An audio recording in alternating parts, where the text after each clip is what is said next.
Buenas tardes. Vamos a hablar en el día de hoy de Joan Enrique Pestalozzi, un adelantado a su época, puesto que concebía la educación la cual debía ser para todos. Más allá de tener unos conocimientos culturales y generales, estos debían apuntar más que todo a la integralidad del ser humano.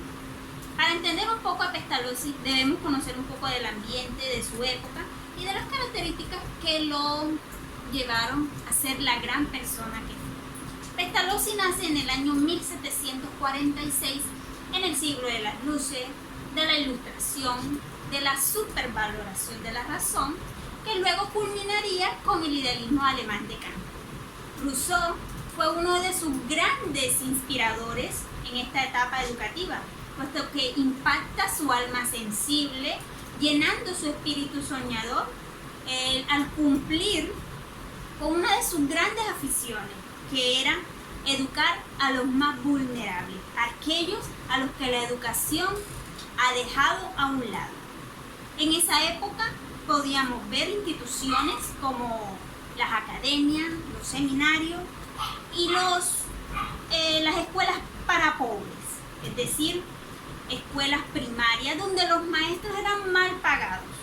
Habían niños en locales insalubres, muy hacinados, es decir, una educación pública totalmente abandonada.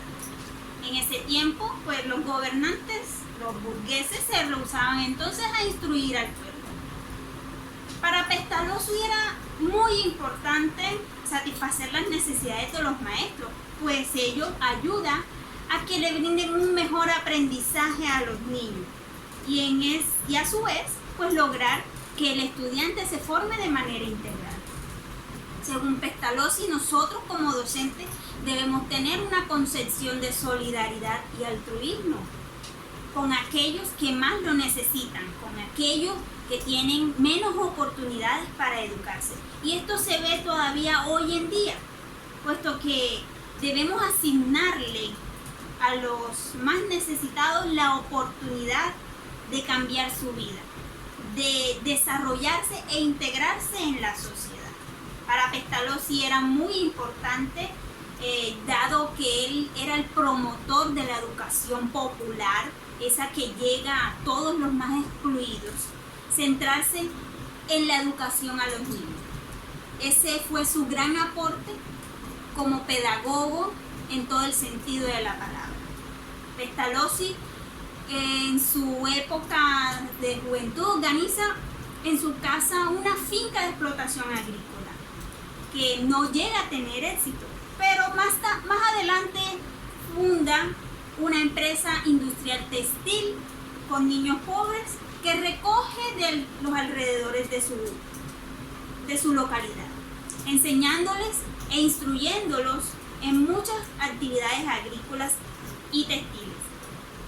Eso para Pestalozzi fue muy importante, dado que causó una gran impresión indeleble en el niño e influyendo en sus puntos de vista futuros. También creó un instituto para enseñar a todos aquellos niños, pero no estaba del todo satisfecho, puesto que a esa escuela asistían niños de personas adineradas que se iban a preparar para la universidad, y el fin último de Pestalozzi era que a su escuela asistieran niños campesinos. Esto nos lleva a que en Colombia hoy en día se tenga en cuenta el trabajo agrícola. En muchas escuelas se da una formación académica, pero también hay un bachillerato con formación técnico-laboral, ¿sí? Esto es apoyado por el Ministerio de Educación y por otras entidades como el SENA, que forman jóvenes a partir de una culminación básica y luego ingresan a estudios que los preparan en el ámbito laboral o de formación específica. Desde el mismo Ministerio de Educación se han creado instituciones que respondan a este tipo de formación en contexto, que ayuden a que el estudiante al salir de la escuela tenga una forma de supervivencia. Como ejemplo podemos citar los ITA, es decir, los Institutos Técnicos Agrícolas, Agropecuarios, y las instituciones educativas INEM, que son Institutos Nacionales de Educación Media Diversificada.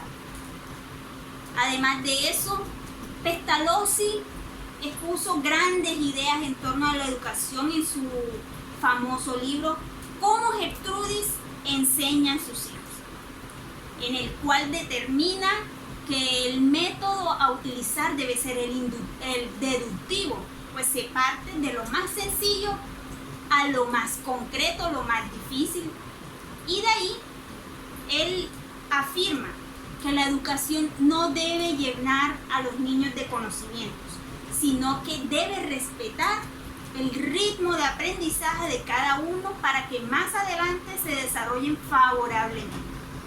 Entre los grandes principios pedagógicos que aporta Pestalozzi a la educación de hoy en día están primero la naturalidad.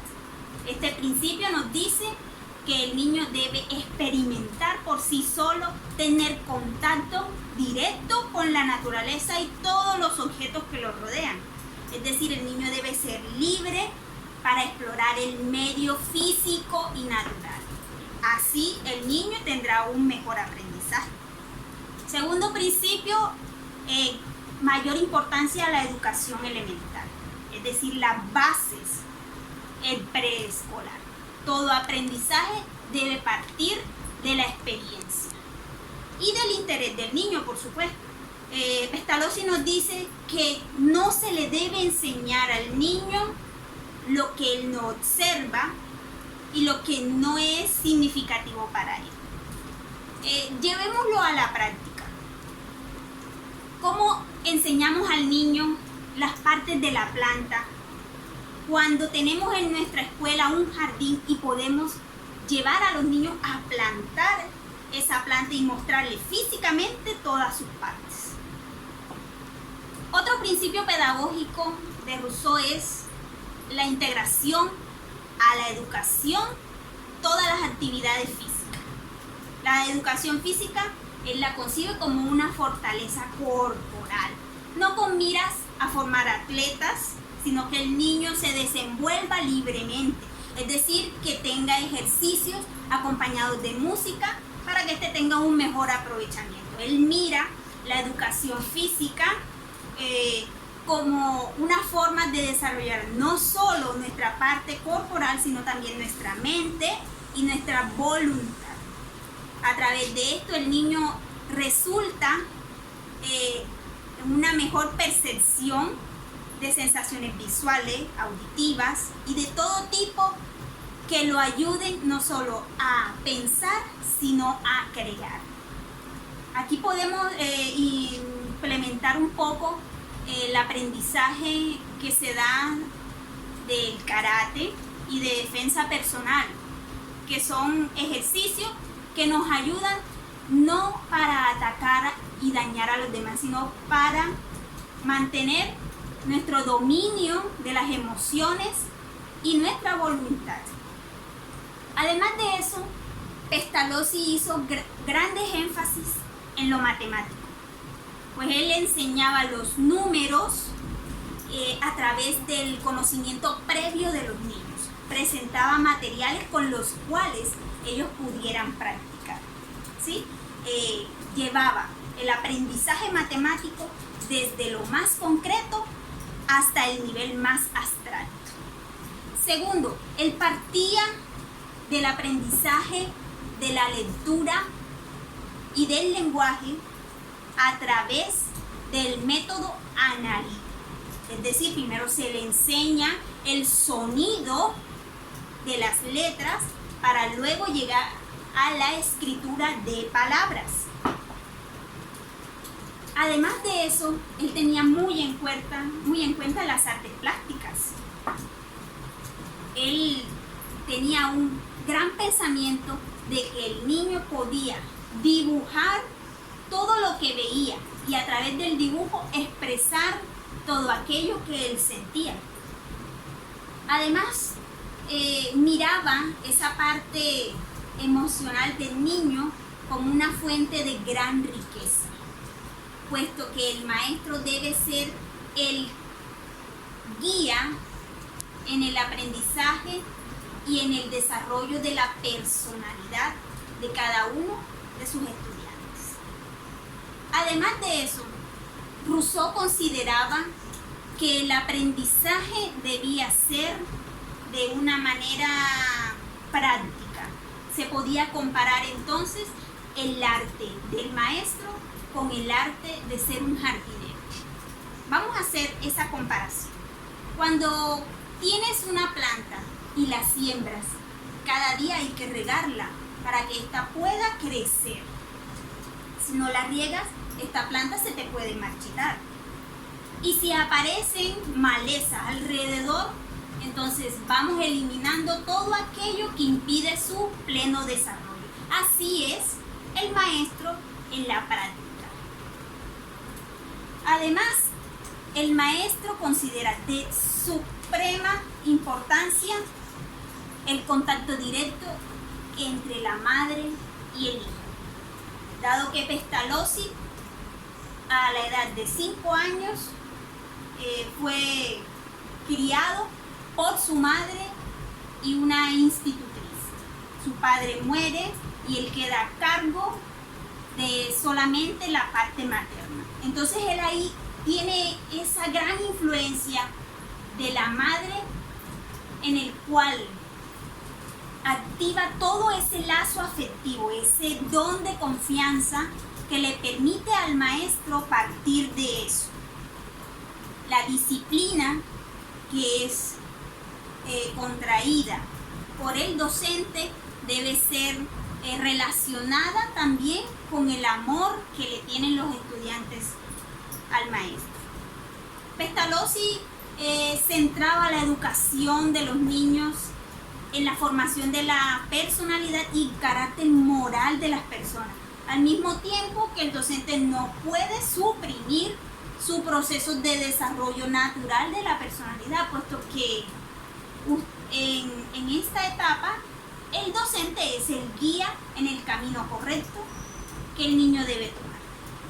Para Pestalozzi también era muy importante el ejercicio con la ciencia, porque por medio de todo lo que rodea al estudiante, este puede no solo medir, sino observar. La visualidad y visibilidad que usted tenga de un objeto es lo que lleva a un reconocimiento mucho mayor.